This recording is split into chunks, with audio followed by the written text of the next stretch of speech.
रहमतुल्लाहि वबरकातुहू। Dear students, वो तमाम स्टूडेंट्स जो कि फ़र्स्ट ईयर प्री इंजीनियरिंग और फर्स्ट ईयर कंप्यूटर साइंस से प्रोमोट होके अब सेकेंड ईयर प्री इंजीनियरिंग और सेकेंड ईयर कंप्यूटर साइंस में आ गए हैं, उनको मैं खुश आमदीद भी कहता हूँ।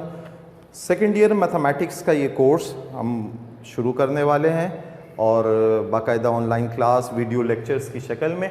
आज ये हमारा जो लेक्चर है सेकेंड ईयर मैथमेटिक्स का, पहली लेक्चर की बात अगर हम करें तो हम कोशिश करेंगे सबसे पहले पेपर पैटर्न का एक छोटा सा जायज़ा ओवरव्यू ले लें।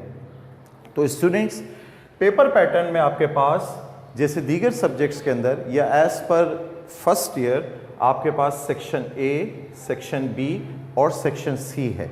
ठीक है, सेक्शन ए में मैथमेटिक्स में 20 MCQs हैं और जो कि आपको 20 के 20 अटेम्प्ट करने हैं 20 मिनट्स के अंदर, और ये इसके 20 मार्क्स हैं।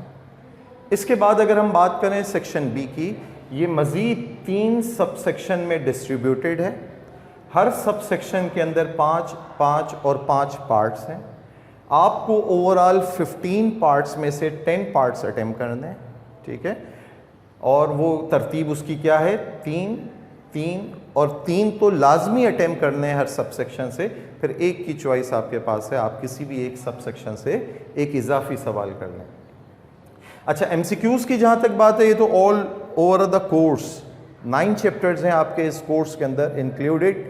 वो सारे के सारे चैप्टर्स से MCQs बनते हैं, आपको पूरे कोर्स से गो थ्रू होना है। जबकि सेक्शन बी के अंदर आपके पास जो सब सेक्शन 1 है उसके अंदर सबसे जो 5 पार्ट्स हैं उसका ताल्लुक चैप्टर 2, 3 एंड 9 से है। इसी तरीके से हम अगर बात करें सब सेक्शन 2 की, तो इसका ताल्लुक चैप्टर नंबर 7 और 8 से है, यह आपका कोनिक सेक्शन कहलाता है। सब सेक्शन 3 की बात करें तो इसके अंदर शामिल चैप्टर नंबर 1, 4, 5, एक्सरसाइज 6.10 या 6.11। ठीक है, ये मैंने 4 पे स्टेरिक इसलिए बनाया हुआ है कि नॉर्मली इधर एक पर्टिकुलर क्वेश्चन एक्सरसाइज 4.1 का वो एक पर्टिकुलर क्वेश्चन आता है, एक सेगमेंटेड क्वेश्चन आता है, इसलिए उसका इंडिकेट किया है। इसी तरीके से एक्सरसाइज 6.10 और 11 की जो बात हो रही है तो इसमें भी ऑप्शनल है। अगर कोई बच्चा 6.10 सिर्फ प्रिपेयर कर लेता है तो इनफ है। 6.11 ऑप्शनल की हैसियत से आती है और करके, या वो दोनों प्रिपेयर कर ले तो उसके पास बोर्ड में अच्छा ऑप्शन है कि जो क्वेश्चन वो अच्छा सा इजीली अटेम्प्ट कर सकता है वो कर ले। सेक्शन सी आपके पास है। अच्छा, यहाँ ये मैंने आपको नहीं बताया कि 10 क्वेश्चन आप अटेम्प्ट करोगे out of 15, each question of 5 marks, ये 50 मार्क्स बन जाएंगे। देन उसके बाद सेक्शन सी के अंदर आपके पास 2 क्वेश्चन आपको अटेम्प्ट करने हैं आउट ऑफ 3। 2 पे स्टेरिक क्यों बनाया है, उसकी मसलियत ये है कि आपके पास इन 3 क्वेश्चन में से एक क्वेश्चन कंपलसरी है, वो आपको अटेम्प्ट करना ही करना है, और इसके अलावा 2 में से कोई एक आप अटेम्प्ट कर सकते हैं।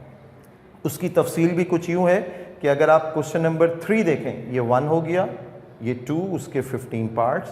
देन क्वेश्चन नंबर 3, इसके अंदर आपको 6 पार्ट्स दिए हुए होंगे जिनमें से 4 अटेम्प्ट करने हैं, और ये 6 पार्ट्स का ताल्लुक एक्सरसाइज 6.1 से लेकर 6.9 तक है।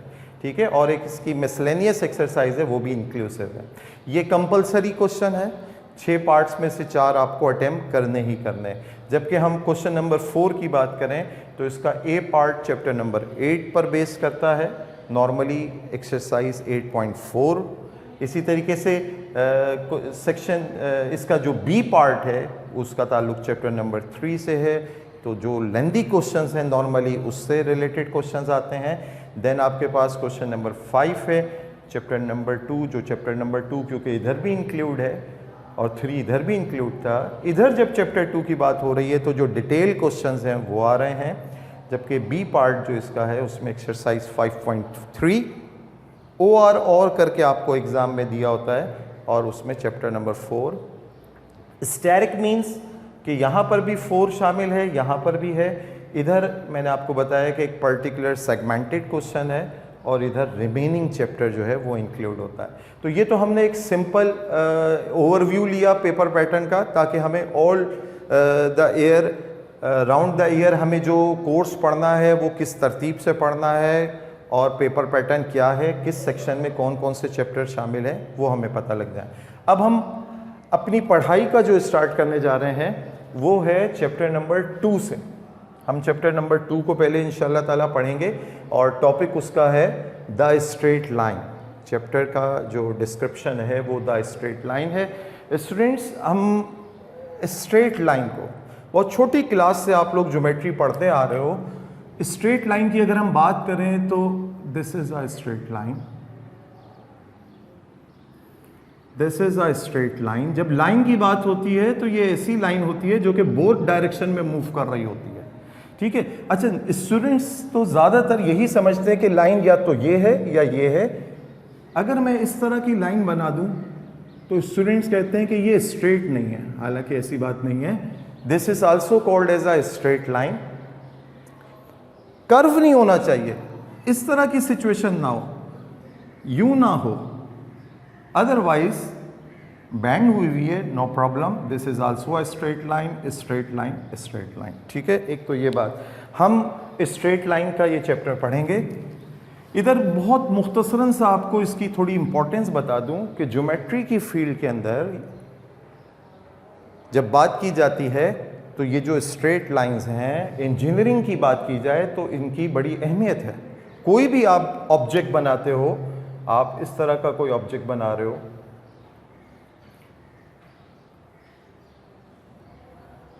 आप स्क्वायर बना रहे हो, आप रेक्टेंगल बना रहे हो,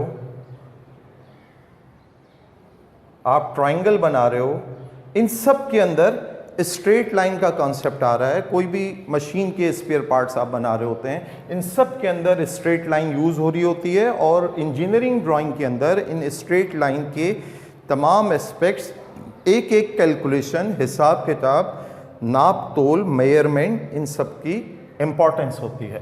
तो इन फ्यूचर जब आप इंजीनियरिंग की फील्ड में जब आप जाएंगे तो ये स्ट्रेट लाइन, उनसे रिलेटेड उनकी इक्वेशंस, उनके फार्मूले, ये सब आपको उस वक्त हेल्पफुल होंगे। आज हम स्ट्रेट लाइन के हवाले से कुछ हमने बात की।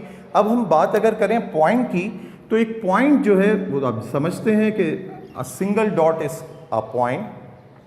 और जब स्ट्रेट लाइन की बात होती है तो सेट ऑफ रिलेटेड पॉइंट्स की बात कर ली जाए, सेट ऑफ पॉइंट्स मिलके एक स्ट्रेट लाइन फॉर्म कर देते हैं। Set of points, there are set of points जो कि आगे जा रहे हैं, पीछे जा रहे हैं, ये एक स्ट्रेट लाइन बनाते हैं। जब हम पॉइंट को डिस्क्राइब करें अगर, तो एक कोई भी पॉइंट, लेट्स सपोज P, ये पॉइंट जो है रिप्रेजेंट किया जाता है विद 2 वैल्यूज। पहली वाली वैल्यू जो है वो x वैल्यू कहलाती है और दूसरी वाली वैल्यू y कहलाती है। फॉर एग्जाम्पल, मैं किसी पॉइंट को इस तरह से रिप्रेजेंट करूंगा, P1 अगर कोई पॉइंट है, 2,3 -1,7।